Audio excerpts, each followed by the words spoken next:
I was looking at those industrial press brakes online last night. You seen the price tags on those things? You could buy a mid-sized sedan or a modest house in the Midwest for what they want just to put a 90-degree kink in a piece of plate steel. Checking the catalogs again, Tiger? I thought we agreed your tool budget was currently occupied by that vintage anvil you had to have last month. The one that's currently serving as a very expensive doorstop?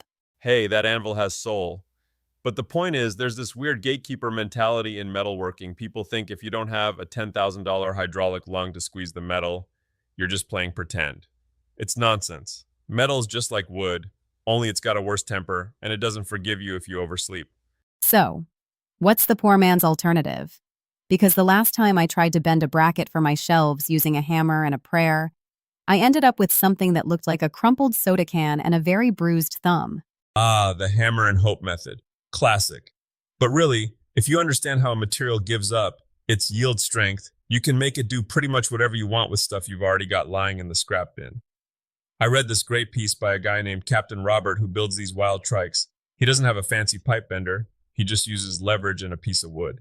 Hold on. You're telling me I can bend steel tubing with a 2x6? That sounds like a recipe for a splintery catastrophe. It's all about the jig, Alex. He basically cuts a French curve into a thick piece of lumber. You know those curvy plastic drawing guides from high school geometry? Imagine that, but in a 2x6. You clamp one end of your tube to the wood, and this is the secret sauce, you need a long tail. A long tail? Like extra material? Exactly. If you're trying to bend a piece of square tubing and you cut it to the exact length first, you've already lost. You've got no handle. You need about 3 feet of lever hanging off the end. You start at one end of the curve, clamp it, pull a bit, move the clamp, and walk it around the wood. It's like slow dancing with a stubborn partner. You don't force it, you guide it.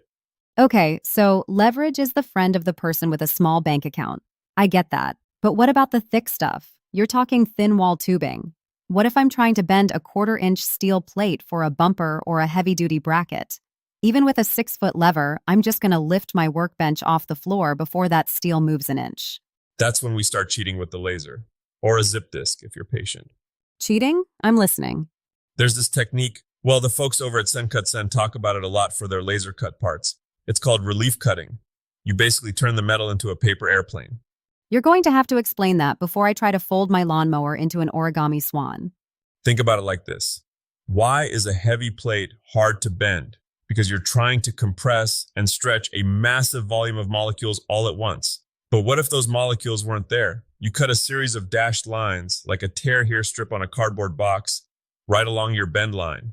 Won't that make the bracket weak? I mean, you're literally removing the metal where you need it to be strong. Not if you do it right. You leave little tabs of solid metal between the cuts.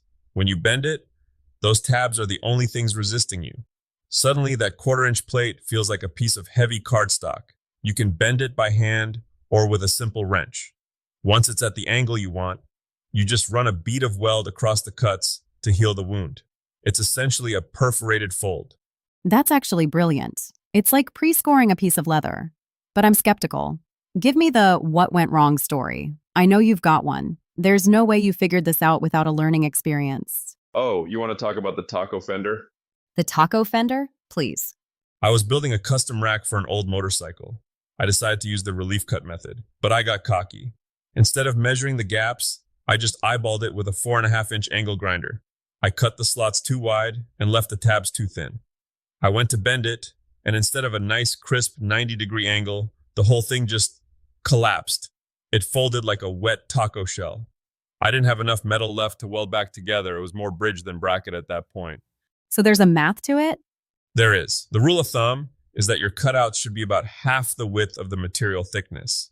If you're working with 1/8-inch steel, your gaps shouldn't be much wider than a 1/16. And the tabs, the parts you don't cut, need to be beefy enough to hold the weight, but thin enough to yield. It's a delicate balance between sturdy and stubborn. Speaking of stubborn, let's talk about cutting. We've been talking about bending, but you can't bend what you can't cut. If I don't have an angle grinder, maybe because I value my skin and the lack of sparks in my carpeted garage, what are my options? People sleep on the hacksaw, Alex. Honestly, everyone wants the power version, but a high-tension hacksaw with a good bimetal blade is a surgeon's tool. I've seen guys like Kevin Karen do things with hand tools that would make a CNC machine blush. A hacksaw? Tiger, I have a life. I can't spend 3 days sawing through a piece of channel iron. That's because you're probably using the blade that came with the saw 10 years ago. It's got the cutting edge of a butter knife. You get a 24 TPI, teeth per inch, blade. You lubricate it with a bit of wax or oil, and you let the saw do the work. Don't white knuckle it. Metalworking is about rhythm. If you're sweating, you're doing it wrong. Okay, fine. Hacksaws for the patient. What about for the rest of us? Well, there's the score and snap method for thin stuff. You take a heavy-duty utility knife and a straight edge. You score a deep line. You really lean into it about 10 or 15 times. Then you clamp it to the edge of the bench and just give it a quick flick. It snaps clean as a graham cracker. Wait, for real? You can snap metal like that? Aluminum sheet. Absolutely. Thinner steel. Sometimes. It leaves an edge that's actually cleaner than what you'd get with a saw because you isn't removing material. You're just encouraging a stress fracture in a straight line. I feel like I've been lied to by the big tool industry. You're telling me I don't need the $300 metal shears? Look, those tools are great if you're doing it 40 hours a week. They pay for themselves in time. But for us, for the den dwellers, half the fun is outsmarting the material. Take Kevin Caron's approach to thick steel. He'll use a simple propane torch, not even an oxyacetylene setup, just a torch like you'd use to melt ice off your driveway. A propane torch? That doesn't get nearly hot enough to melt steel. It doesn't have to melt it, it just has to relax it. Steel is like a person who's had a really long day at work. Tense, rigid, ready to snap. You apply a little heat, and the molecules start to let go of each other a bit. They become plastic. You don't need the sun's surface temperature, you just need enough to get it into that cherry red zone. Then, even a heavy bar will bend like a piece of licorice. I can see the headline now. Local podcaster accidentally sets workshop on fire following advice of man known as Tiger. Safety third, Alex. No, wait, safety first, always. But seriously, if you got a bowl of water nearby and you aren't wearing a polyester tracksuit, heat is a legitimate tool even in a budget shop. Okay, let's recap for the folks at home who are looking at a pile of steel and a very empty wallet. If I want to make, say, a custom bracket for a bike rack. Step 1? Step 1, determine if you're cold bending or cutting and healing. If it's thin tubing, build that wooden jig. Use the French curve idea so you have different radiuses to play with. And remember, give yourself a lever. Don't cut to length until the bend is done. Step 2? If it's thick plate, use the relief cut method. Put some dashed lines along your bend, fold it like a greeting card, and if you've got a buddy with a welder, have them fill those gaps back in. If you don't have a welder, well, maybe don't use that for anything structural like a trailer hitch. And step 3? Respect the grit. Use a hacksaw for the precise cuts, score and snap for the thin stuff, and never, ever underestimate the power of a long piece of pipe slipped over a wrench. Archimedes said if you gave him a lever long enough, he could move the world. He didn't say he needed a hydraulic press to do it. It's actually pretty. There's something, I don't know, more human about it than something that came out of a factory machine. That's the soul of the craft, Alex.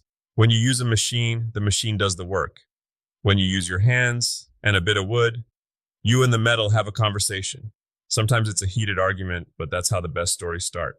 Usually with you smelling like burnt hair and looking for a bandage. Exactly. But at the end of the day, that bracket holds up the shelf just as well as the one that cost $50 at the store. And every time I look at it, I remember exactly how hard I had to pull to make it mind me. I think the takeaway here is that the barrier to entry into metalworking is a lot lower than the experts want you to think. You just need a bit of leverage, some clever geometry, and the willingness to fail a few times before you get it right. Couldn't have said it better myself. Now let's go see if that taco fender can be repurposed into a very strange-looking planter for the front porch. I'll grab the drill. That's the spirit.